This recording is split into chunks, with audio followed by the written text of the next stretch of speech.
matahari itu adalah reaktor nuklir paling besar di tata surya kita. Sampai saat ini tidak ada yang disebut sebagai limbah PLTN, belum ada. Mungkin hanya bahan bakar nuklir bekas, iya. Tapi itu rata-rata masih disimpan.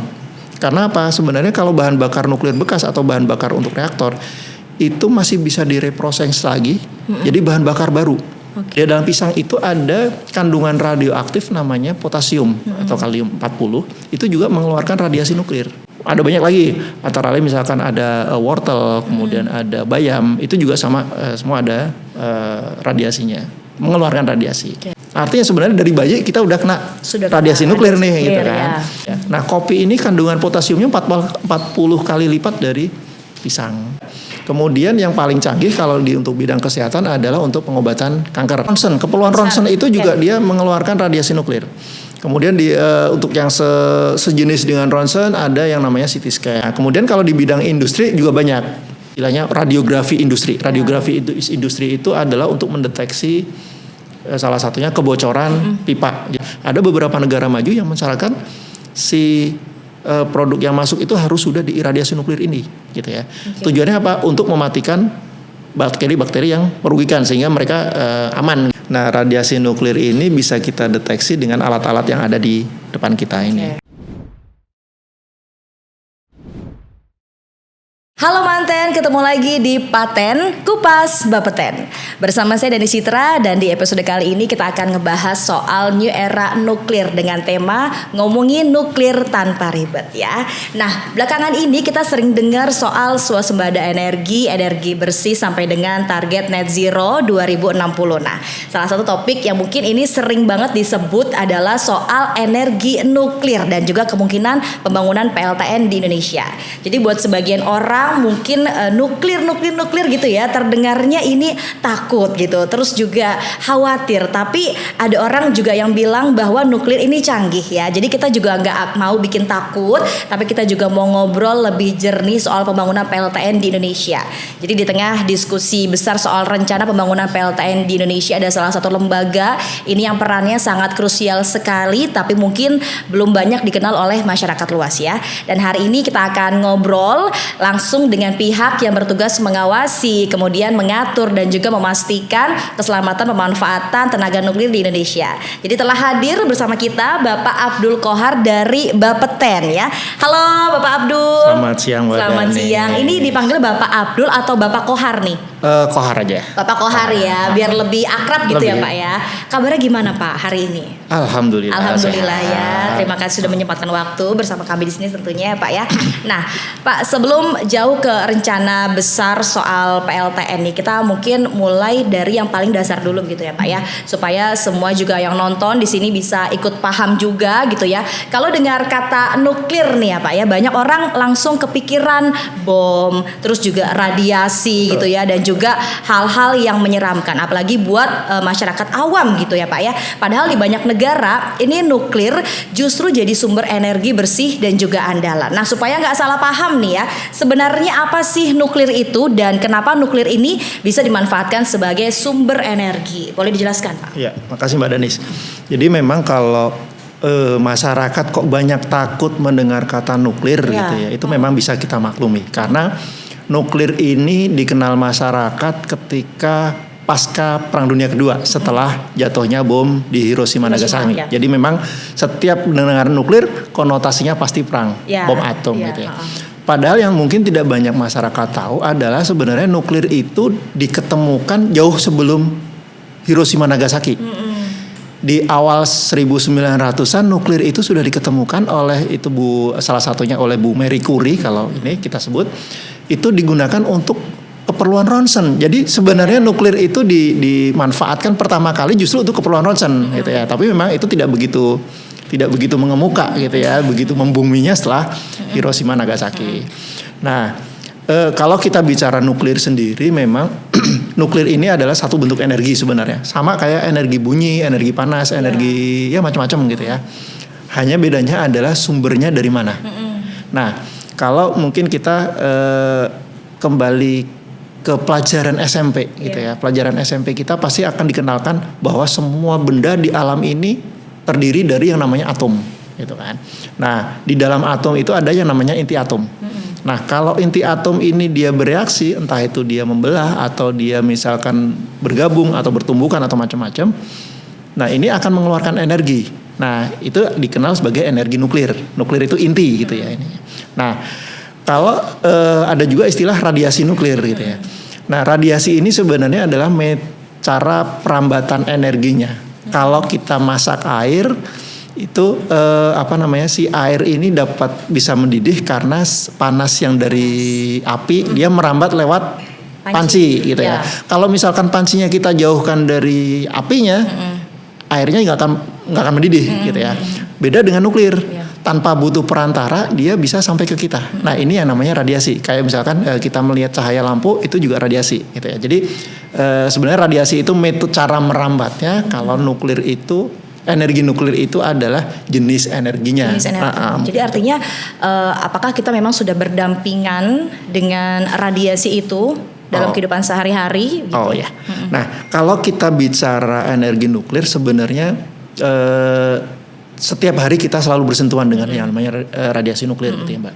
Jadi kita bicara radiasi nuklir ini ada 2 jenis. Yang pertama adalah radiasi alam. Radiasi alam ini adalah radiasi nuklir atau energi nuklir yang ada di alam, yang dihasilkan oleh benda-benda di alam. Paling gampang adalah matahari. Matahari itu adalah reaktor nuklir paling besar di tata surya kita. Setiap saat, setiap waktu si matahari ini dia melakukan reaksi nuklir di sana dan energinya keluar sampai ke bumi. Itu setiap hari kita terima gitu ya. Kemudian juga kalau kita makan buah-buahan rata-rata atau sayur itu juga beberapa jenis itu juga mengeluarkan energi nuklir juga. Contoh misalkan paling gampang kita sering ketemu pisang. Saya yakin Mbak Danis pernah makan pisang nggak sih? Oh, pasti dong, suka banget. Salah satu makanan favorit termasuk untuk bayi ya. Nah, itu di dalam pisang itu ada kandungan radioaktif namanya potasium atau kalium 40. Itu juga mengeluarkan radiasi nuklir. Artinya sebenarnya dari bayi kita udah kena radiasi nuklir nih gitu kan. Kemudian kalau beranjak dewasa kita pasti minum kopi itu, pasti kenal kopi gitu ya. Nah, kopi ini kandungan potasiumnya 40 kali lipat dari pisang gitu kan. Ada banyak lagi, antara lain misalkan ada wortel, kemudian ada bayam, itu juga sama semua ada radiasinya, mengeluarkan radiasi. Kemudian juga kalau kita di jalan-jalan atau ketemu batu-batuan atau tanah itu nanti sebenarnya tergantung bahan yang ada di dalam batuan atau tanah itu juga beberapa batuan atau tanah tertentu dia juga mengeluarkan radiasi nuklir gitu kan. Nah, kalau kita bicara di Indonesia misalkan di daerah Bangka itu untuk di sana pertambangan timah itu kan kadar radiasi nuklirnya lebih tinggi daripada di Jakarta misalkan. Karena memang di sana ada kandungan uranium gitu ya. Kemudian juga kalau misalkan kita bergeser ke arah timur ke arah Sulawesi misalkan di daerah Mamuju itu juga sama, lebih tinggi lagi malah di sana gitu. Itu kalau misalkan di batuan sama di tanah. Nah, kalau misalkan batuan sama tanah ini kita olah untuk menjadi bahan bangunan kita, entah jadi semen atau segala macam. Artinya setiap kali kita berada di dalam gedung, di dalam rumah, kita juga menerima radiasi nuklir sebenarnya gitu. Nah, ini yang sebenarnya jadi kita sehari-hari ini bersinggungan gitu ya, selalu bergaul dengan yang namanya nuklir. Nuklir, pemanfaatan nuklir juga memang ini sudah dimanfaatkan juga di berbagai industri begitu ya Pak ya. Oke, baik. Nah, mungkin masih banyak juga masyarakat yang sering mendengar namanya tapi belum benar-benar paham ini perannya begitu ya Pak ya. Boleh dijelaskan dong terlebih dahulu sebelum kita mungkin beranjak lebih jauh soal pembangunan PLTN gitu ya. Apa sih Bapeten itu dan juga sebenarnya apa saja tugas serta peran Bapeten dalam konteks pemanfaatan tenaga nuklir di Indonesia? Oke. Jadi kalau kita bicara Bapeten tugasnya itu kan mengawasi pemanfaatan tenaga nuklir gitu ya. Nah, mungkin kita masuk dulu ke pemanfaatannya dulu Mbak Danis. Jadi sebenarnya kalau di Indonesia itu nuklir ini sudah banyak dimanfaatkan. Paling paling umum adalah di bidang kesehatan. Bidang kesehatan gitu ya. Paling simpel itu contohnya untuk ronsen, keperluan ronsen itu juga dia mengeluarkan radiasi nuklir. Kemudian untuk yang sejenis dengan ronsen ada yang namanya CT scan. Kemudian untuk ibu-ibu itu mamografi, itu semua sama. Kemudian tujuannya sama untuk keperluan diagnostik. Kalau bedanya kalau misalkan CT scan, ronsen, mamografi itu dari eksternal tubuh kita, ada juga yang bersifat internal. Jadi si zat radioaktif yang memancarkan radiasi itu dimasukkan ke dalam tubuh. Itu juga untuk keperluan diagnostik. Itu namanya kedokteran nuklir. Gitu. Itu ada. Kemudian yang paling canggih kalau untuk bidang kesehatan adalah untuk pengobatan kanker. Nah ini mudah-mudahan kita nggak pernah berhubungan sama ini nih ya. Mudah-mudahan kita sehat semua lah manten gitu ya. Nah kemudian kalau di bidang industri juga banyak. Salah satunya misalkan kita bicara untuk produksi kertas atau baja misalkan. Jadi untuk untuk kendali kualitasnya, misalkan untuk ketebalan kertasnya, densitas bajanya dan lain-lain itu digunakan juga radiasi nuklir di sana. Jadi radiasi nuklir itu akan mampu menembus materi gitu ya. Kemudian di bawahnya itu akan dideteksi. Jadi nanti ketemu angkanya berapa nih misalkan gitu ya. Nah, kalau misalkan si kertas atau baja ini tebalnya sama, pasti nanti pembacaannya akan sama. Nah, nanti akan berubah gitu ya. Kemudian juga misalkan kita bicara di industri minuman. Minuman untuk leveling, kalau misalnya minuman kaleng untuk levelingnya bukan berarti kok si nuklirnya dimasukkan nggak usah takut kalau itu. Jadi hanya dari luar gitu ya. Jadi istilahnya disorot tapi nanti ketahuan ini levelnya berapa kayak di ronsen lah ini. Jadi supaya sama rata gitu ya untuk leveling dari minuman-minuman kemasan tersebut. Betul. Gitu. Kemudian juga misalkan kita bicara di istilahnya radiografi industri. Radiografi industri itu adalah untuk mendeteksi salah satunya kebocoran pipa gitu ya. Jadi kalau pipa gas itu kan nggak mungkin sepanjang itu kita nggak boleh bocor gitu ya karena berbahaya. Nah untuk mendeteksi apa ada retak atau enggak, ada bocor atau enggak, salah satunya digunakan zat radioaktif ini, nuklir ini gitu ya. Ya gampangnya adalah si pipa ini kita ronsen, sama prinsipnya sama gitu ya. Tapi kan nggak mungkin kita bawa mesin ronsen ke hutan ke mana-mana gitu kan susah. Nah ini kita bawa zat radioaktif. Kemudian juga untuk pengawetan pangan juga banyak gitu ya. Pengawetan pangan justru banyak negara yang negara maju itu mensyaratkan kalau mereka mau masuk importasi barang, misalkan produk ikan, produk buah-buahan, ada beberapa negara maju yang mensyaratkan si produk yang masuk itu harus sudah diiradiasi nuklir ini gitu ya. Tujuannya apa? Untuk mematikan bakteri-bakteri yang merugikan sehingga mereka aman gitu ya, mereka tetap sehat di sana. Itu antara lain gitu ya. Jadi pemanfaatan cukup banyak. Nah, kalau kita bicara pemanfaatan cukup banyak, nah si nuklir ini sendiri ketika dimanfaatkan dia juga pasti ada resikonya, gitu ya. Nah, resikonya ini cukup besar sebenarnya kalau kita ceroboh atau kita manfaatkan dengan tidak benar atau ada kesalahan SOP segala macam. Nah, fungsi Bapeten ada di sana. Jadi Bapeten ini adalah badan pengawas atau lembaga pemerintah yang dibentuk oleh pemerintah berdasarkan Undang-Undang 10 tahun 97 gitu ya, tentang tenaga nuklir untuk melakukan pengawasan terhadap pemanfaatan tenaga nuklir di Indonesia. Nah, tujuannya untuk apa? Untuk menjamin ketika keselamatan pemanfaatan tadi ketika dimanfaatkan tidak akan membahayakan nih buat pekerjanya. Terus masyarakat sekitarnya bahkan sampai ke lingkungan hidup gitu. Itu tugas Bapeten di sana, Mbak. Jadi artinya adalah dari sekian banyak industri kemudian berbagai bidang gitu ya Pak ya. Ini tugas Bapeten ini lebih ke dalam sebagai pengawas pemanfaatan nuklir tersebut gitu ya Pak ya. Mungkin ini ada pertanyaan juga yang sering banyak muncul di masyarakat atau mungkin manten juga banyak nanya nih ya.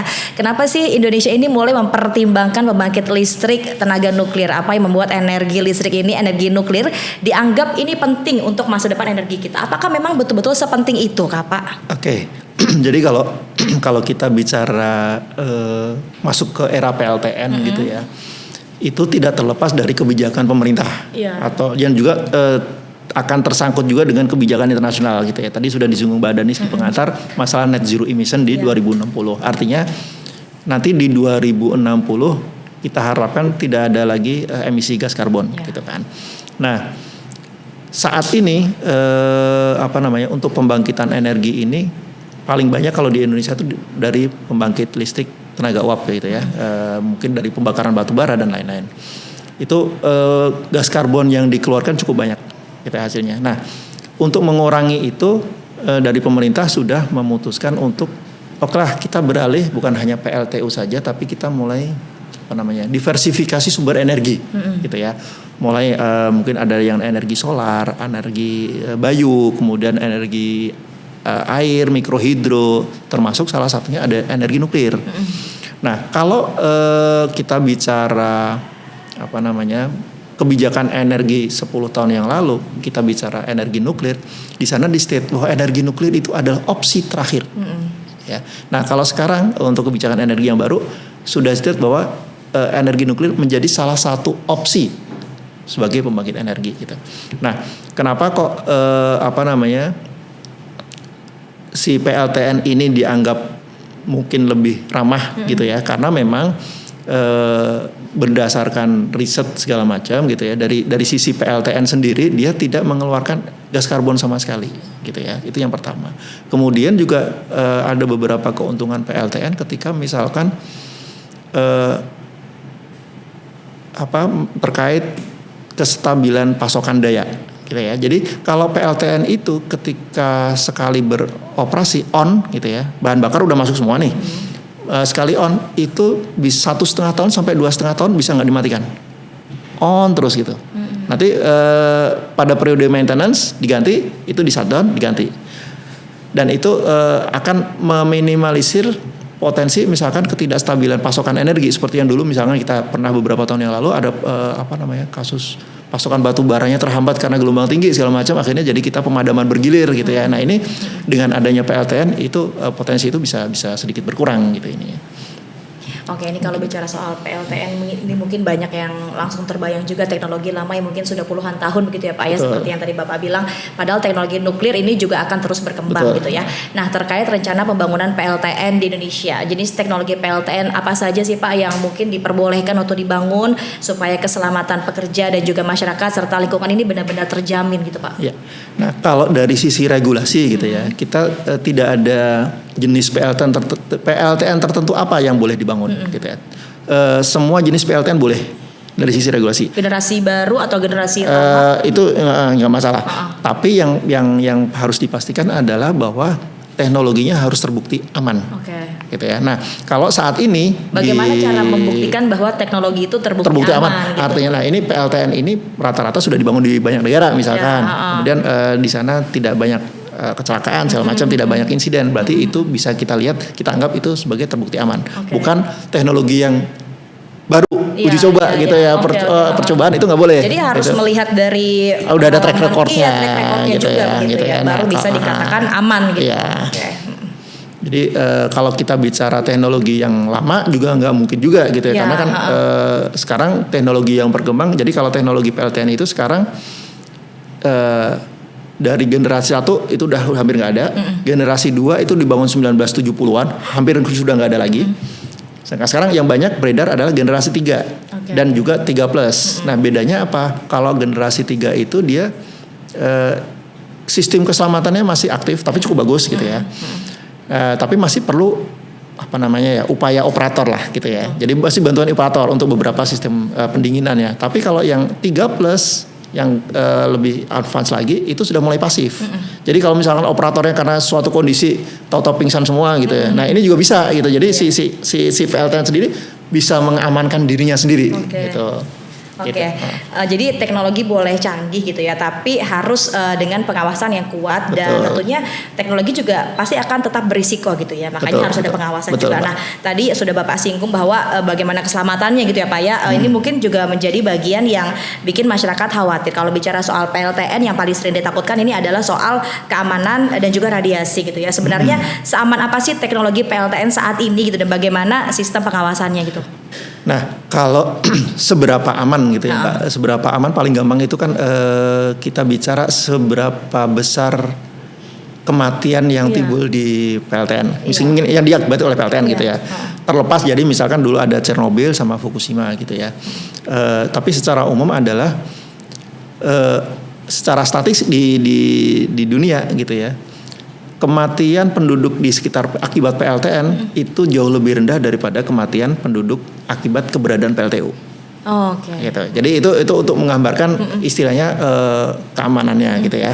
Nah ini tentu saja ini juga didukung dengan perkembangan teknologinya ya, gitu ya. Dan juga standar yang diterapkan di nuklir ini sangat ketat, gitu ya. Jadi mulai dari mungkin dari SOP-nya, kemudian personilnya, sistemnya sendiri, desainnya sendiri itu semua udah didesain sehingga memang kita harapkan ini tidak terjadi kecelakaan gitu ya. Walaupun juga memang kita tidak bisa memungkiri ada beberapa kecelakaan PLTN, tapi itu juga ada beberapa misalkan Chernobyl itu karena kesalahan operator gitu ya. Kemudian juga untuk yang Fukushima itu juga ada pengaruh juga dari faktor manusia juga ada, walaupun itu dipicu oleh gempa. Tapi ketika misalkan kejadian Fukushima, ketika terjadi gempa sebenarnya PLTN-nya sendiri sudah aman. Jadi dia langsung padam gitu ya. Langsung padam. Tapi masalahnya adalah PLTN ini ketika dia habis beroperasi, ini kan ada panas kayak nuklir tadi kan ada energi ya, ini kan panas. Itu harus didinginkan. Gitu ya, didinginkan pakai air. Gampangnya gini Mbak Danis. Ketika misalkan Mbak Danis setrika baju. Itu kan begitu setrikanya dimatiin, dicabut, kan langsung dingin. Langsung masih ada panasnya, gitu kan. Nah, ini panas ini kan istilahnya harus dihilangkan, gitu ya.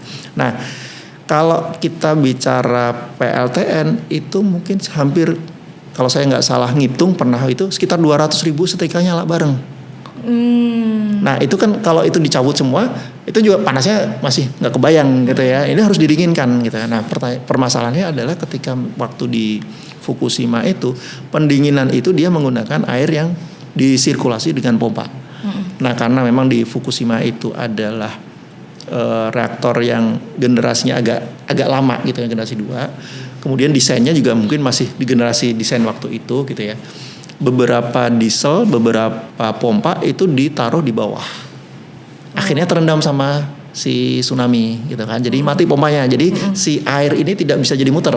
Gitu kan. Kalau airnya muter nggak masalah, gitu ya. Jadi di Fukushima sendiri ada unit yang sebenarnya itu dia taruh di atas, dia generasi baru yang paling terakhir gitu ya. Dia udah ditaruh di atas, itu nggak apa-apa.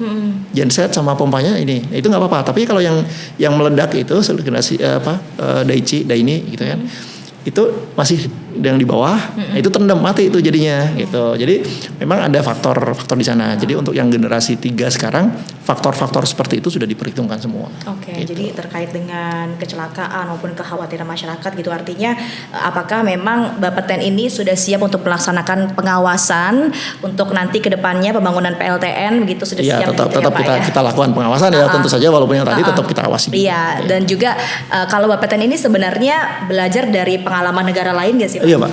Belajar jadi kita ada jejaring juga di antar badan pengawas gitu ya. Jadi di internasional itu ada Badan Tenaga Nuklir Internasional IAEA gitu kan.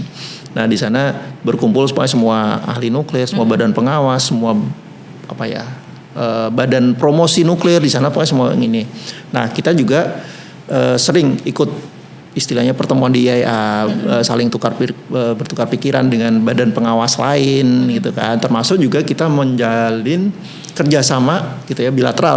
Kalau IAEA ini kan multilateral gitu ya. Kita juga menjalin beberapa kerjasama dengan secara bilateral, misalkan dengan badan pengawasnya Amerika, USNRC. Kemudian ada badan pengawasnya Kanada, kemudian badan pengawasnya Jepang, Cina, Korea. Itu kita juga atau Rusia, kita juga menjalin kerjasama sana. Jadi kita belajar pengalaman mereka bagaimana gitu ya. Kemudian juga ketika misalkan kita merasa SDM Bapeten kok perlu nih belajar nih, ada teknologi baru nih misalkan yang diperkenalkan dari dari Amerika misalkan ada teknologi baru gitu kan. Kemudian SDM Bapeten kayak belum kenal nih atau perlu belajar, kita kirim ke sana. Itu juga beberapa kali. Jadi beberapa kali juga staf Bapeten di OJT-kan ke badan pengawas di negara mitra ini untuk melakukan pengawasan juga ke PLTN di sana. Oke, jadi memang sudah harus bisa berkecimpung gitu ya, melakukan pengawasan di sana. Karena memang soal kepercayaan publik ini juga merupakan faktor yang paling penting juga gitu ya Pak ya. Karena sehebat apapun sistemnya, kalau masyarakat tidak percaya pasti akan muncul penolakan juga. Nah tentunya ini bagaimana sih cara Bapeten ini membangun kepercayaan publik sehingga masyarakat ini yakin bahwa Bapeten ini memiliki kemampuan untuk mengawasi PLTN secara aman dan juga profesional gitu. Nah kalau untuk membangun kepercayaan publik ini kan mau nggak mau kita memang harus harus aktif gitu ya. Salah Ya. satunya misalkan dengan acara ini gitu ya. Ya, Kita istilahnya memperkenalkan dulu. Kan nggak mungkin orang bisa percaya ke Bapeten kalau orang nggak kenal sama Bapeten. Betul. Gitu kan. Jadi memang program ini juga sebagai salah satu upaya kami memperkenalkan Bapeten gitu. Dan Jadi keterbukaan informasi jadi itu juga salah satu ya, untuk gitu para kan. Bapeten Jadi semua.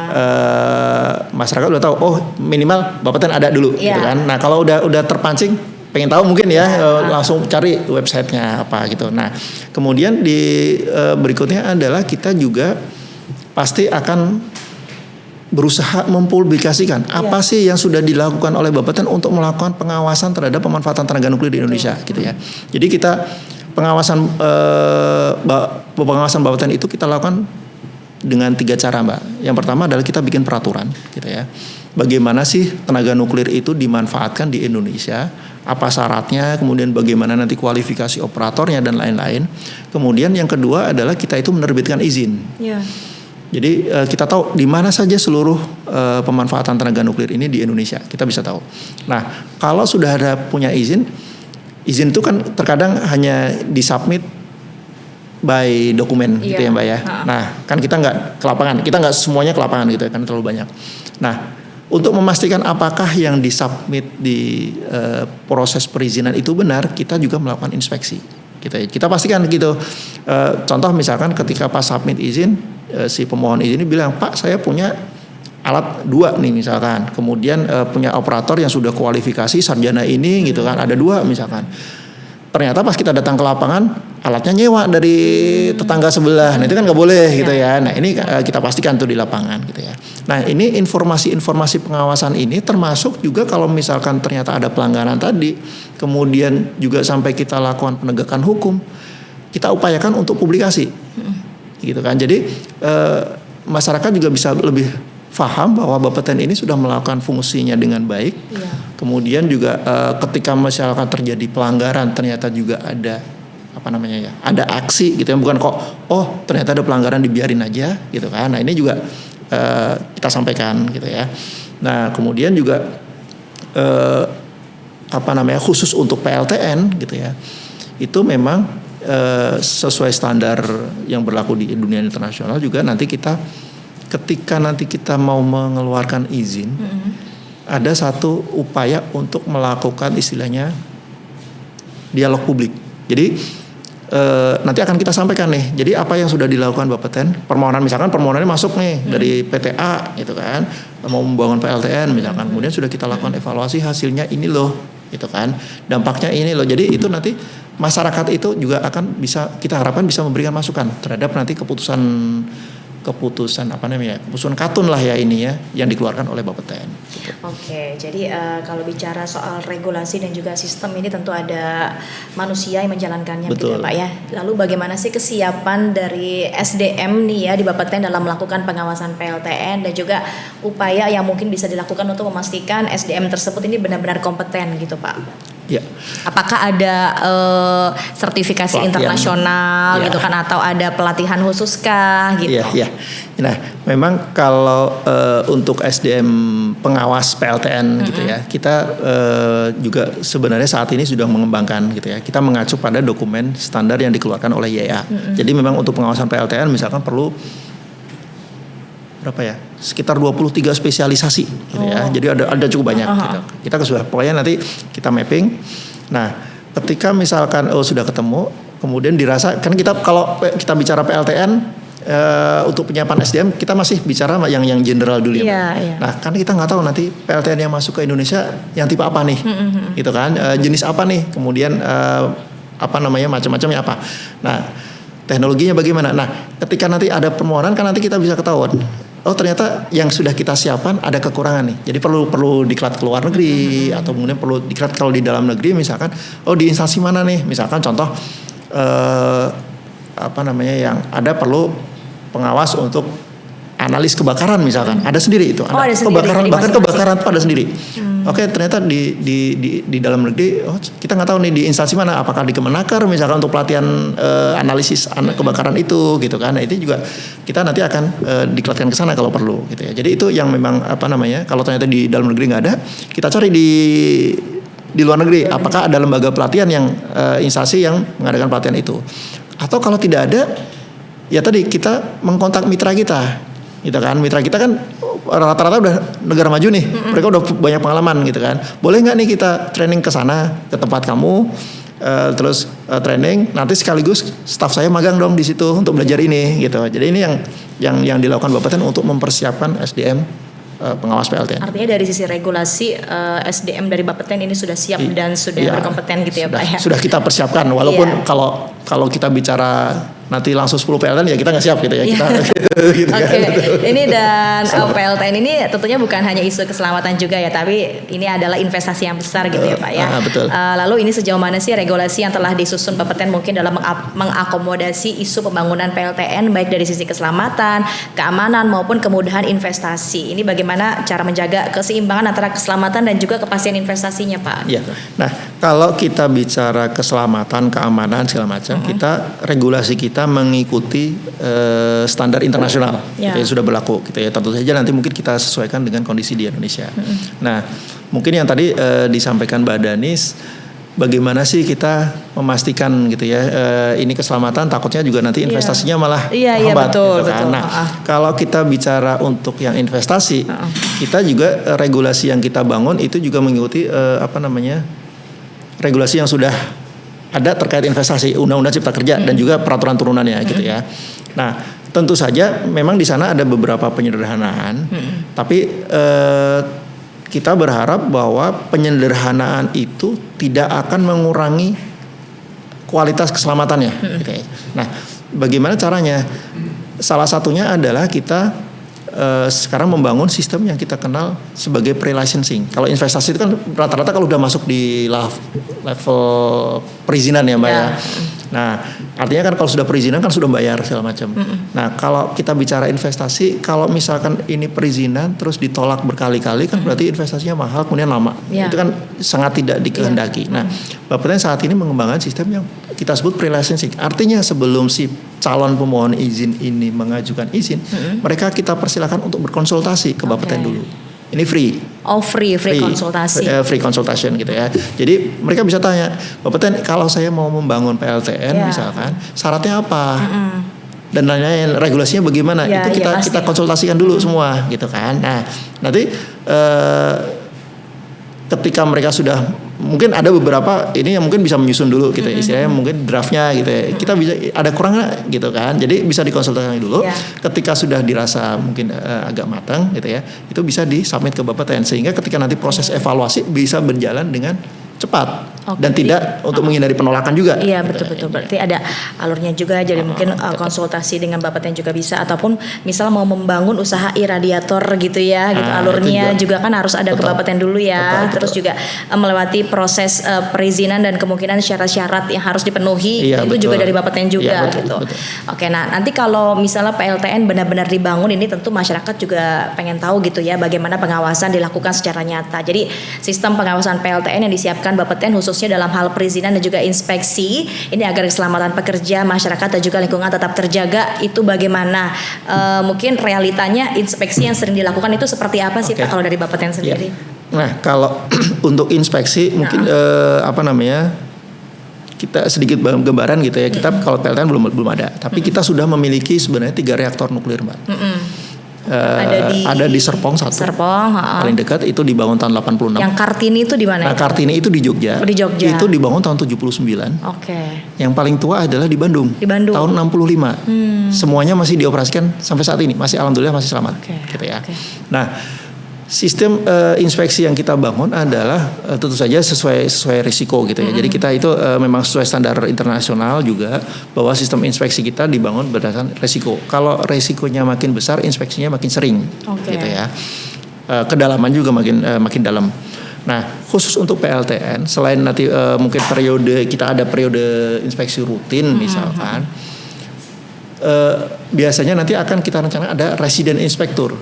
Jadi ada inspektur yang ditempatkan di lokasi PLTN. Jadi bukan kalau misalnya nanti PLTN di Papua misalnya jauh dari Jakarta lah ini ya kita ini ya. Bukan kok inspekturnya harus datang tiap kali ke Bapeten. Kalau yang dari Bapeten adalah inspeksi rutin. Inspeksi rutin. Tapi tetap ada nanti inspektur yang ditetapkan di Papua misalkan gitu kan. Nah ini yang dia bertugas memeriksa nih, mastiin proses tiap hari ini kayak gimana gitu kan, untuk memeriksa. Itu yang dari sisi pelaksanaan inspeksinya. Kemudian dari sisi sistem apa namanya ya, sistem IT lah ya, sistem pengawasannya, kita juga mengembangkan sistem yang terkoneksi dengan fasilitas. Nah nanti mungkin pasti di PLTN juga sama. Jadi saat ini untuk reaktor yang ada di kita sudah istilahnya punya sistem online dengan mereka. Artinya untuk parameter-parameter penting yang ada di reaktor itu bisa kita lihat di Bapeten. Gitu ya. Contoh misalkan parameter kalau reaktor itu paling penting adalah suhu bahan bakar untuk menghindari leleh gitu ya, karena kita patah. Nah ini data itu masuk ke Bapeten. Jadi nanti kalau terjadi kenaikan itu walaupun mungkin belum masuk ini, kita udah bisa mantau. Kita bisa ngingetin mereka gitu kan. Pak A, ini bahan bakarmu udah naik nih suhunya nih, tolong dicek. Nah gitu kan. Nah ini kita sudah mulai membangun mulai tahun 2022 kalau nggak salah. Tapi pernah ditemukan kayak pelanggaran gitu nggak sih Pak pada saat inspeksi gitu? Apa sih yang terjadi kalau misalnya ditemukan pelanggaran gitu? Nah kalau tergantung pelanggarannya Mbak, gitu ya. Jadi kalau kita bicara inspeksi untuk instalasi nuklir rata-rata memang mereka standar nuklir cukup ketat gitu ya. Yang tadi di reaktor mereka paling pelanggarannya ya mungkin administrasi lah ininya, itu perbaikan gitu ya. Tapi mungkin untuk beberapa kasus tertentu kita juga sempat menghentikan operasi. Jadi ada kasus ada kejadian kita inspeksi kok ternyata agak berbahaya nih gitu ya. Kita sempat beberapa kali juga menghentikan operasi instalasi nuklir. Tolong ini diperbaiki dulu. Kalau nanti sudah ada perbaikan, tolong lapor Bapeten perbaikannya bagaimana, terus diuji juga, kita saksikan oleh dengan inspektur. Kalau baik baru boleh dioperasikan gitu. Nah, kalau untuk misalkan di bidang kesehatan dan industri itu beberapa kali kita malah selain kita hentikan gitu ya. Kita juga beberapa kali ketemu ternyata mereka melanggar pidana. Gitu ya. Jadi mereka udah tahu nih, mungkin tergantung juga sih sebenarnya. Mereka nggak punya izin, nggak punya izin. Nah, pas kita datang ke lapangan. Faktor yang paling kuat itu perizinan atau? Rata-rata dari perizinan, mereka nggak punya izin gitu ya. Nah, perizinan kita cek nih, gitu ya. Karena kan Indonesia ini sangat luas gitu ya, sangat banyak. Ada kemungkinan ada orang berinvestasi di bidang radiologi, misalkan ini juga banyak, gitu kan. Bisa jadi mereka nggak tahu regulasinya. Nah, ketika kita datang, misalkan kita pastikan, oh ini nggak punya izin, oke. Tapi mereka karena nggak ketidaktahuan. Nah, kalau kasus kayak seperti itu, kita lakukan pembinaan. Berarti jatuhnya itu ilegal? Ilegal, tapi tetap kita lakukan pembinaan. Artinya kita kontak ke, misalkan kita bicara rumah sakit atau klinik gitu ya, kita bicara ke dinas kesehatan setempat, gitu kan. Pak Kepala Dinas itu ada klinik di daerah Anda yang nggak punya izin, tolong dibina dulu, sehingga nanti punya izin dari Bapeten. Kita kasih batas waktu juga nih, tetap, gitu kan. Kalau nggak salah 3 bulan. Nah, kalau misalkan ternyata juga ini pelanggaran ini karena memang sengaja, kan kita bisa kita tuh punya sistem perizinan, kita punya tahu track recordnya, gitu ya. Ternyata juga misalkan ini pernah nih sebenarnya berurusan sama Bapeten, mungkin ganti PT atau ganti nama atau pecah PT segala macam gitu kan. Tapi dia dengan sengaja nggak punya izin. Artinya kan dia sebenarnya tahu tapi lalai. Nah kalau kayak gitu kita biasanya akan berhubungan dengan kepolisian gitu ya. Jadi ada di sana ada pelanggaran pidana nih, gitu. Itu tolong ditegakkan gitu ya. Jadi kemudian juga misalkan ada beberapa kasus ada pelanggaran, kita kasih peringatan juga. Nah kalau peringatan 1, 2, 3 tidak diindahkan, izin kita cabut. Gitu. Itu yang kita lakukan untuk misalkan untuk melakukan pengawasan ini. Oke. Kalau kita sekarang bicara soal bahaya gitu ya Pak ya. Ini kita bicara sekarang soal limbah gitu, limbah dari nuklir sendiri gitu ya Pak ya. Bagaimana sih pengelolaan limbah nuklir itu sendiri gitu. Untuk nanti ke depannya gitu ya Pak ya, untuk pembangunan PLTN, apakah limbah ini benar-benar berbahaya atau sulit ditangani gitu? Ya. Nah, kalau kita bicara limbah nuklir itu sebenarnya terminologinya adalah agak berbeda dengan limbah yang kita kenal sehari-hari. Kalau limbah dalam pemanfaatan tenaga nuklir ini adalah ketika tadi mungkin zat radioaktif atau bahan nuklir itu dinyatakan tidak bisa dimanfaatkan lagi oleh si pemiliknya, itu dinyatakan sebagai limbah. Walaupun mungkin pemilik A dia menyatakan saya udah nggak bisa pakai lagi nih, gitu kan, karena udah nggak mencukupi tenaganya. Tapi oleh si PTB sebenarnya masih bisa. Oh. Jadi dari kacamata PTB sebenarnya ini belum limbah, tapi dari kacamata PTA ini sudah limbah gitu ya. Nah, kebijakan pelimbahan di Indonesia ada 2 sebenarnya. Itu ada di Undang-Undang tentang pengelolaan limbah radioaktif. PP-nya ada. Nah, di sana dinyatakan bahwa opsi pertama adalah kalau misalkan zat radioaktif atau bahan nuklir ini berasal dari luar negeri, kita harapkan itu kita ekspor, kita balikan. Jadi ketika mereka mau mengimpor untuk memanfaatkan di Indonesia, harus ada biasanya disampaikan kontraknya. Nanti mau diapain nih limbahnya? Biasanya kalau mau dibalikin ada kontraknya, gitu ya. Nanti setelah saya masa pakainya selesai, akan saya balikin ke tempatmu, gitu ya, ke pabrikannya, gitu ada. Nah, cuman masalahnya adalah ketika kita bicara zat radioaktif atau bahan nuklir itu umurnya panjang-panjang, gitu ya. Contoh paling gampang adalah yang kemarin misalnya di kasus yang mana di Cikande gitu ya, itu kan cesium 137 yang lagi naik daun. Cesium 137 itu umurnya 30 tahun, gitu ya. Nah, bisa jadi sekarang import gitu kan cesium kan jadi limbah misalkan 30 tahun lagi. Bisa jadi 30 tahun lagi si pabrikannya udah tutup nih. Gitu kan. Artinya kan mau kita reekspor kemana? Nah, kalau kayak gitu ada kebijakan yang kedua, itu kita taruh di fasilitas pengolahan limbah yang ada di Indonesia. Oke, kalau jadi sudah ada kesiapsiagaan dari Bapeten juga ya. Jadi sesuai undang-undang dulu ada fasilitas pengolahan limbah radioaktif. Dulu dikelola oleh Batan gitu ya di Serpong. Sekarang setelah Batan bergabung menjadi BRIN, sekarang fasilitas pengelolaan itu menjadi dikelola oleh BRIN gitu. Jadi nanti akan dikirim ke BRIN nih. Jadi mereka si fasilitas mereka juga harus lapor. Bapeten ini limbah saya udah sampai ke BRIN. Nah, gitu kan. Jadi tolong dilepaskan dari pengawasan gitu kan saya. Atau misalnya sudah sampai misalkan dikirim, Bapeten ini sudah dikapalkan dikirim. Jadi tolong saya dibebaskan dari pengawasan gitu. Itu juga ke sana. Nah, kalau kita bicara PLTN sebenarnya sejauh pengetahuan saya sampai saat ini tidak ada yang disebut sebagai limbah PLTN, belum ada. Mungkin hanya bahan bakar nuklir bekas tapi itu rata-rata masih disimpan.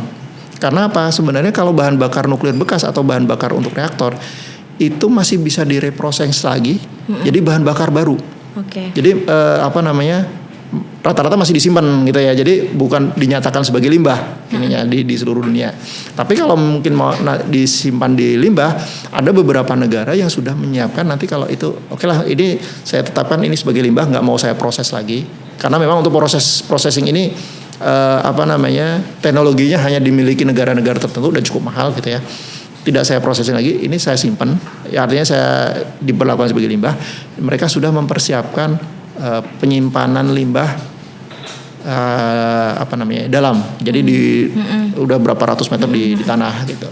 Artinya Bapeten juga sudah siap untuk melakukan pengawasan terhadap limbah nuklir tersebut gitu ya Pak ya. Lalu ini mungkin juga Manten juga banyak yang nanya gitu ya. PLTN nanti kira-kira dibangunnya di mana sih? Kemudian apa saja kriteria-kriteria yang aman untuk PLTN dan juga bagaimana dampaknya terhadap lingkungan sekitar nih Pak?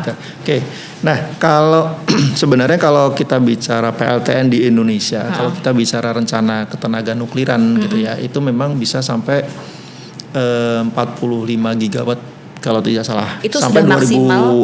2045 itu sampai di atas berapa ya? Di atas 10 kalau nggak salah, di atas. Nah, cukup banyak. Itu mungkin di seluruh Indonesia gitu ya. Nah, tapi kita nggak tahu nanti ini ya. Nah, untuk di awal ini kemarin di RUPTL yang terbaru yang dikeluarkan oleh Kementerian SDM, di sana dinyatakan bahwa sampai 2034 ada 500 megawatt yang berasal dari PLTN gitu ya, yang itu masuk di jaringan Sumatera dan di jaringan Kalimantan gitu ya. Nah, kita belum tahu nih lokasinya gitu ya. Nanti keputusan dari SDM seperti apa. Nah, kemungkinan kalau yang di jaringan Sumatera itu nanti di daerah Bangka Belitung. Kemudian yang di Kalimantan itu di Kalimantan Barat gitu ya. Itu tapi itu 250. Tapi nanti kita lihat keputusan dari Kementerian SDM bagaimana penentuan lokasinya. Pasti yang pertama ini tidak akan lepas dari misalkan insentif pemerintah atau nanti penunjukan dari PLN segala macam gitu ya. Nah, tapi tetap ketika itu ada insentif dari pemerintah untuk pendanaan, kemudian ada proses penunjukan di sana, kita tetap mengedepankan keselamatan. Betul. Gitu kan. Jadi ketika nanti misalkan ESDM menentukan nanti lokasinya di Bangka misalkan. Tetap yang ditunjuk ini dia harus menyampaikan dokumen juga keselamatan ke kami untuk kami evaluasi. Gitu kan. Nanti misalkan di Bangka, oke, mereka harus melakukan evaluasi di sana gitu kan. Apakah di Bangka yang dekat lokasi PLTN itu ada patahan atau enggak, ada gunung api atau enggak misalkan, kemudian ada potensi tsunami atau enggak dan macam-macam. Itu dari sisi lokasinya. Kalau ada misalkan ada patahan dan itu mengarah ke PLTN, itu pasti akan ditolak. Ya. Nah, tapi juga kalau misalkan ada patahan tapi patahannya di dalam dan tidak sampai ke atas, mungkin bisa kita terima, tapi ada desain tertentu, ada syarat tertentu gitu ya. Itu baru di si tapaknya. Nah, kemudian nanti ketika mau membangun, mereka harus pasti akan melibatkan dari Kementerian ATR BPN untuk tata ruangnya gitu ya, segala macam. Mereka harus, nggak mungkin dong mereka langsung babat hutan untuk bangun PLTN. Nah, ini kan juga nggak benar juga gitu. Jadi ketika nanti di sana juga harus ada izin dari ATR BPN. Kemudian juga ada persetujuan AMDAL dari Kementerian Lingkungan Hidup gitu ya. Itu untuk memastikan itu. Nah, ketika sudah dibangun, nanti desainnya bagaimana, kemudian dibangun oleh siapa, sertifikasi kontraktornya bagaimana, kemudian standar materialnya itu semua harus dipenuhi nih. Ada regulasinya sendiri gitu ya. Jadi beda antara standar industri dan standar nuklir itu beda. Gitu ya. Kemudian ketika nanti misalkan setelah selesai dibangun mau uji coba sebelum dioperasi, SOP-nya bagaimana dan lain-lain gitu kan, termasuk personilnya bagaimana gitu ya. Kemudian nanti juga misalkan setelah komisioner uji coba jalan bagus, ditetapkan masuk tahap operasi. Nah, tahap operasi tetap kita cek lagi SOP-nya ada perubahan atau enggak nih, ada update atau enggak. Kemudian juga nanti proses maintenance-nya bagaimana. Itu harus harus kita jaga. Itu semua harus di-report ke Bapeten dan kita awasi. Gitu ya. Itu yang untuk pengawasan PLTN. Jadi selain perizinan dari ATR BPN tadi yang sudah Bapak jelaskan atau mungkin stakeholder lainnya, ini pembangunan PLTN nggak bisa lepas juga nih dari dukungan masyarakatnya, gitu ya Pak ya. Dan kemudian apa sih peran masyarakat dalam rencana pembangunan PLTN? Bagaimana Bapeten ini memastikan informasi yang benar bisa sampai ke publik? Gitu. Nah, kalau dalam konteks Bapeten gitu ya Mbak, tadi sudah saya sampaikan untuk PLTN nanti ketika kita sudah melakukan proses evaluasi gitu ya, sebelum kita menerbitkan istilahnya, kalau sekarang katun, kalau dulu izin gitu ya, surat izin gitu ya, atau rekomendasi atau apapun itu, kita akan melakukan dialog publik gitu ya. Jadi masyarakat juga bisa terinfokan sebenarnya ada pembangunan PLTN di daerah saya. Kemudian sudah dilakukan proses ini oleh Bapeten. Hasilnya ini. Hasilnya ini gitu ya. Jadi itu masyarakat juga terinfokan. Gitu ya. Kita harapkan dengan semacam itu masyarakat satu bisa memberikan feedback gitu ya. Ternyata misalkan Bapeten kita kan mungkin tidak paham betul daerah sana gitu ya. Ketika dengan proses evaluasi ada masukan dari masyarakat nih, gitu kan. Oke, berarti nanti ada istilahnya persyaratan khusus nih yang harus kita embedded ketika memberikan perizinan gitu ya. Anda harus melakukan ini misalkan gitu. Itu yang kita upayakan ke depan seperti itu. Jadi Pak, sebelum kita nanti ada pertanyaan terakhir nih ya, kita ngobrol soal yang terakhir nih gitu ya Pak ya. Kita mau bahas dulu nih soal alat yang mungkin Manten juga belum tahu gitu ya Pak ya. Ini ada beberapa alat di depan meja ya, di depan kita semua tentunya.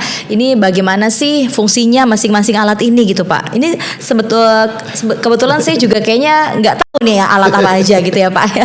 Boleh dijelaskan Pak masing-masing alatnya? Mbak Danis. Jadi kalau kita bicara radiasi nuklir itu kan kita boleh sebut dia makhluk gaib gitu ya. Iya. Itu kita nggak bisa tahu, nggak bisa ngerasain, nggak bisa melihat, tahu-tahu sampai ke tubuh kita gitu kan. Nah, radiasi nuklir ini bisa kita deteksi dengan alat-alat yang ada di depan kita ini. Nah, yang pertama adalah kita biasa menggunakan kalau melakukan tugas pengawasan, inspeksi segala macam.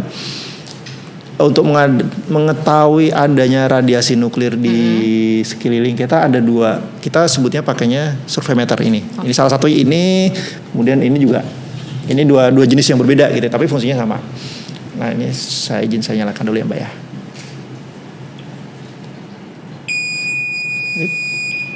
Bisa dites juga di sini. Bisa. Radiasinya kayaknya cukup banyak gitu ya Pak. Nanti kita lihat. Sebentar. Nah, ini nggak apa-apa lah. Sebenarnya belum berfungsi, masih istilahnya masih kalibrasi gitu ya. Nah, di sini Mbak ada 2 alat ini gitu ya. Nah itu ada angkanya ya. Yang ini angka yang di sini. Ada angkanya, yang ini 0,12. Kalau di sini berapa ini ya? Ini 0,04. Oke. Gitu ya. Jadi alat ini mendeteksi ada radiasi nuklir di dalam ruangan ini. Oke. Besarnya ini tadi. Kalau yang itu terbacanya 0,09, ini 0, berubah lagi ya. Ya, Dia tetap akan terus naik turun. bergerak naik turun angkanya. Turun, Oke. gitu ya. Ini 0,04. Oke. Nah, bedanya apa? Sebenarnya sama. Karena di sini di alat ini itu harus dikalibrasi namanya. Oke. Jadi nanti ada namanya faktor kalibrasi. Nah, kalau kita pengen tahu berapa besar radiasi nuklir yang sebenarnya, angka yang ada di sini harus kita kalikan dengan faktor kalibrasi. Okay. Ya, nanti angkanya akan sama nih untuk semua peralatan ini sama gitu ya. Nah, ini syaratnya ini menjadi salah satu syarat juga kita ke pemegang izin bahwa mereka harus punya alat yang terkalibrasi sehingga ketika mereka mendeteksi radiasi nuklir, bacaannya misalkan 10, bener-bener yang terbaca itu 10 misalkan. Kalau kita bicara misalnya faktor kalibrasi 1 yang gampang gitu ya. Jadi bukan kok misalkan ketika terbaca 10 sebenarnya radiasinya 30. Wah kalau gitu kan bahaya nih gitu kan. Tapi kalau 10 ya benar-benar 10 gitu ya. Ini yang apa namanya? Ini namanya survei meter. Okay. Nah kemudian kalau misalkan kita kita pengen tahu nih radiasinya berasal dari mana. Gitu ya. Contoh misalkan kayak yang lagi rame belakangan kemarin deh masalah udang terkontaminasi gitu ya. Si alat ini, survei meter ini gitu ya, itu kita gunakan misalkan di kontainernya, ngecek gitu ya untuk memastikan. Oh ternyata memang ada paparan radiasi. Kalau kita bandingkan dengan kontainer yang lain itu nggak ada gitu ya. Tapi kontainer ini terkontaminasi. Nah ada radiasinya gitu ya. Nah kita pengen tahu nih sumber radiasinya apa? Apakah ini radiasi alam? Contoh ya tadi kan ada pisang, ada kopi segala macam. Atau ini radiasi yang seharusnya kita sebut radiasi buatan tadi, zat radioaktif. Ini kita gunakan yang ini, Mbak. Ini namanya identifier, gitu ya. Cuman di sini nggak ada sumbernya, gitu ya. Jadi saya nggak bisa demo, gitu ya. Nah ini nanti bisa ketahuan. Oh ternyata misalkan kontainernya kok mengeluarkan radiasi, pas kita cek pakai ini kok terbacanya kalium atau potasium. Oh berarti ini alam nih, nggak apa-apa. Tapi ketika kayak kemarin terbaca cesium, wah ini kok ada apa cesium, gitu kan. Nah itu yang identifier gitu ya.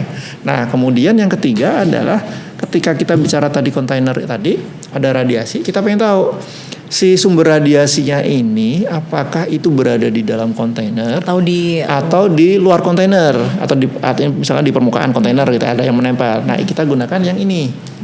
Ini adalah monitor kontaminasi. Jadi ini bisa mendeteksi apakah ada kontaminasi. Jadi kita sweep di permukaan gini, oh ada kontaminasi atau enggak, gitu ya, zat radioaktif.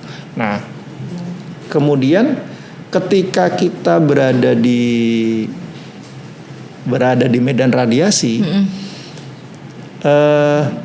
kita pasti akan menerima dosis radiasi, gitu ya. Nah kita harus membatasi dosis yang kita terima, gitu. Nah untuk membatasi dosis itu kita harus memiliki pemantau dosisnya, gitu ya. Nah kalau di kami ada 2 jenis pemantau dosis perorangan. Jadi semua yang bekerja di medan radiasi masuk ke lapangan memantau radiasi pasti mengenakan istilahnya pemantau dosis perorangan gitu ya. Yang pertama yang dua jenis ini sama, tapi beda fungsi fungsinya sama gitu ya. Ini adalah pasif. Dia hanya menangkap radiasi gitu ya. Jadi yang kita terima dalam kurun waktu tertentu, tapi kita tidak bisa membaca berapa sih dosis radiasi yang kita terima. Nah, kalau kita pengen tahu dosis yang kita terima dengan alat ini, kita baca nanti di lab. Nah, ini biasanya kita akumulasi setelah setiap 3 bulan, gitu ya, itu dicatat berapa dosisnya.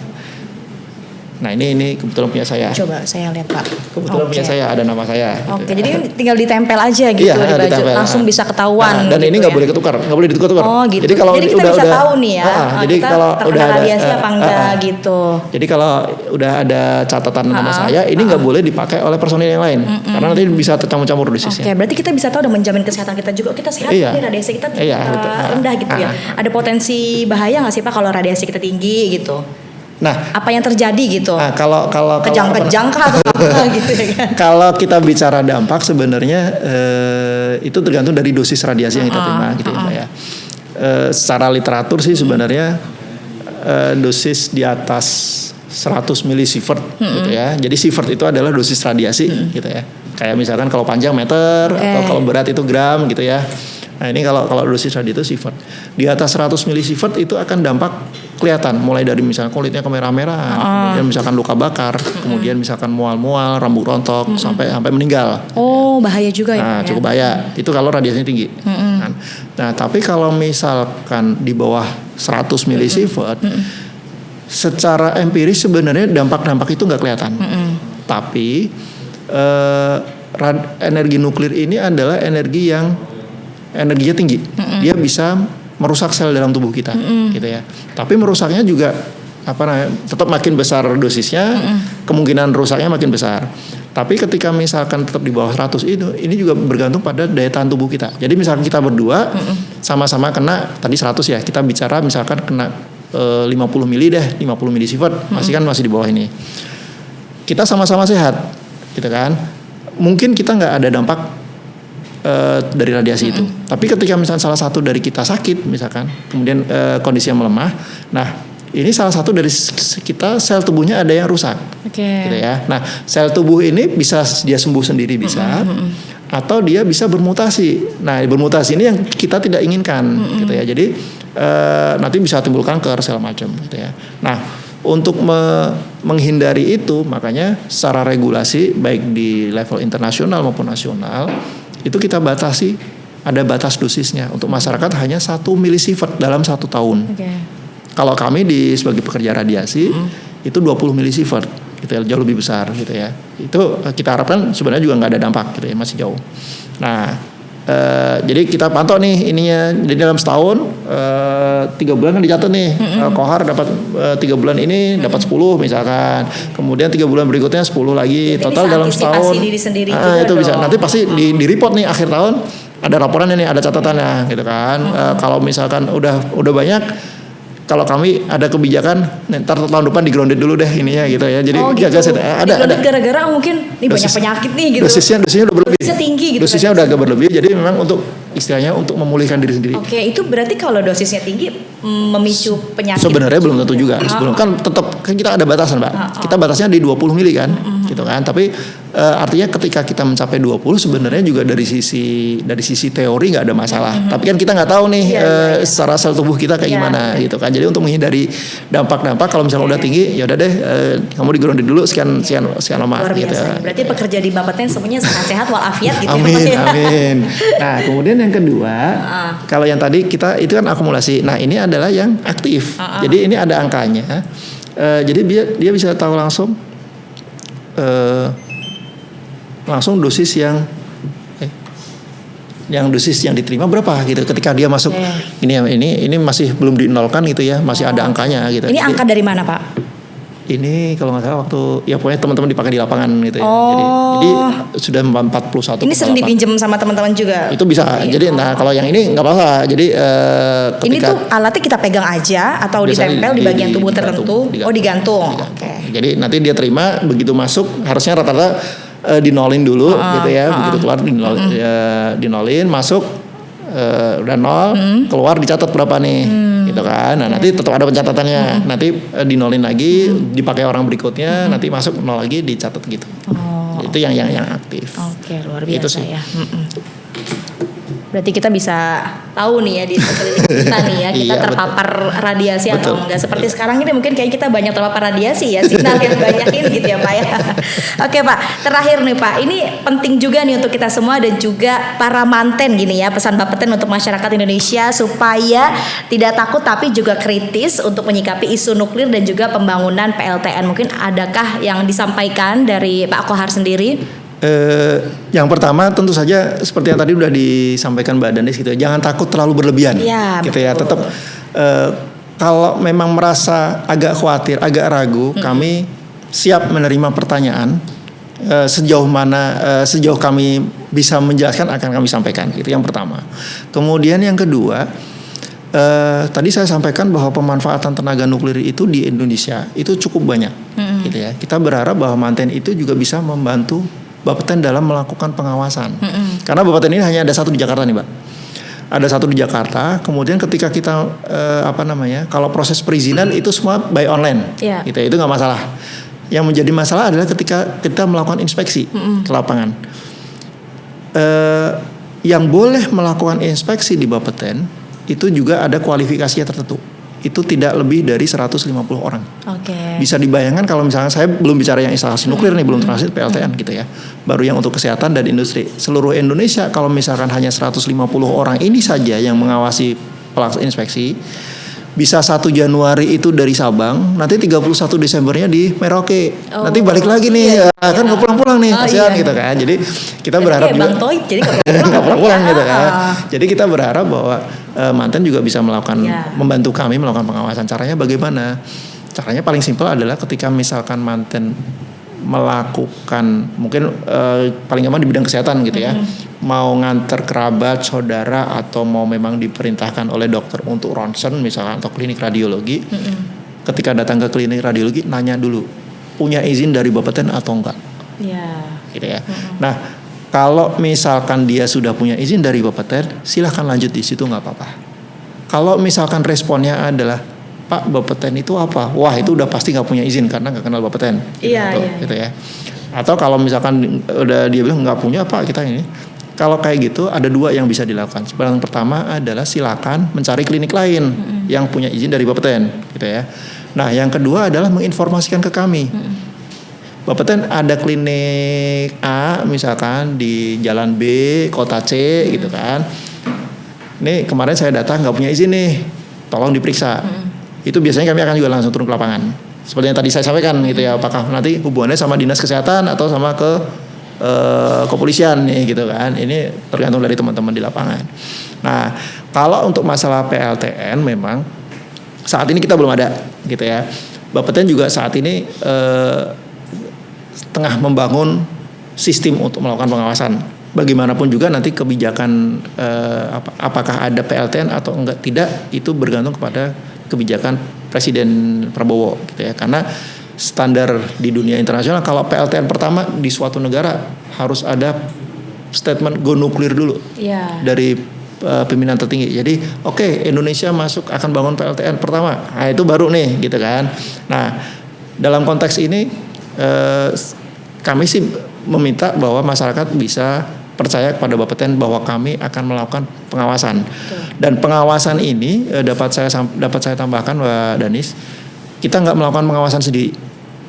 Kami yakin bahwa Bapeten nggak mungkin mampu melakukan pengawasan sendiri, gitu ya. Karena SDM Bapeten juga nggak banyak, gitu ya. Kemudian nanti lingkup bidang disiplin ilmu PLTN itu cukup banyak. Nah, kita saat ini juga membangun berbagai jejaring dengan misalkan dengan lembaga pemerintah yang lain yang punya kemampuan teknis, kemudian juga universitas, kemudian juga mungkin lembaga teknis yang lain gitu ya. Jadi ketika misalkan ada permohonan izin perlu evaluasi dan di Bapeten masih ada kekurangan kemampuan dalam itu, kita bisa minta bantuan mereka dan itu sudah kita lakukan gitu ya. Kita sudah beberapa kali minta bantuan ITB untuk melakukan evaluasi gitu ya. Kemudian juga UGM juga sudah. Nah, kita saat ini menjalin kerjasama nih dengan banyak universitas. Jadi kamu punya spesialis apa nih? Gitu. Jadi itu yang kita bangun untuk melakukan pengawasan PLTN ini sehingga nanti program PLTN ini tetap berjalan, gitu kan, sesuai yang diharapkan, tapi tetap dalam koridor keselamatan dan keamanan. Oke, luar biasa sekali ya. Jadi Bapeten ini mampu mempercayai publik juga terkait dengan mengawasi, mengatur dan juga memastikan keselamatan pemanfaatan tenaga nuklir di Indonesia begitu. Oke teman manten, jadi dari obrolan kita hari ini bisa kelihatan nih kalau urusan PLTN ini gak cuma soal teknologi canggih ya, tapi juga soal pengawasan yang serius, aturan yang jelas dan juga SDM yang siap. Nah, Bapeten ini ada di garda depan untuk mastiin semuanya bisa berjalan dengan aman buat pekerja, masyarakat dan tentunya juga lingkungan.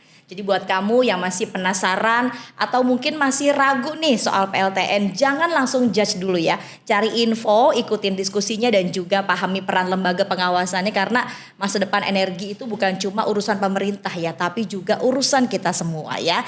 Nah, untuk manten semua jangan lupa untuk follow, share dan juga stay tune di podcast ini karena juga kita tentunya bakal terus bahas soal isu-isu energi dan juga teknologi yang relevan buat masa depan Indonesia. Jadi sampai ketemu di episode berikutnya. Pak Abdul Qohar, terima kasih ya sudah bergabung bersama kami di sini. Tentunya kita juga banyak dapat insight yang menarik ya, karena ada Pak Abdul Qohar yang bergabung di sini nih. Dan tentunya terima kasih untuk para manten yang sudah setia dengerin sampai akhir. Semoga pembahasan hari ini bisa nambah perspektif dan juga jadi bahan diskusi yang lebih bermanfaat lagi. Jangan lupa untuk follow, share dan juga bagiin info-info menarik di podcast ini ya. Sampai bertemu di kesempatan berikutnya. Terima kasih, Pak. Terima kasih, Mbak.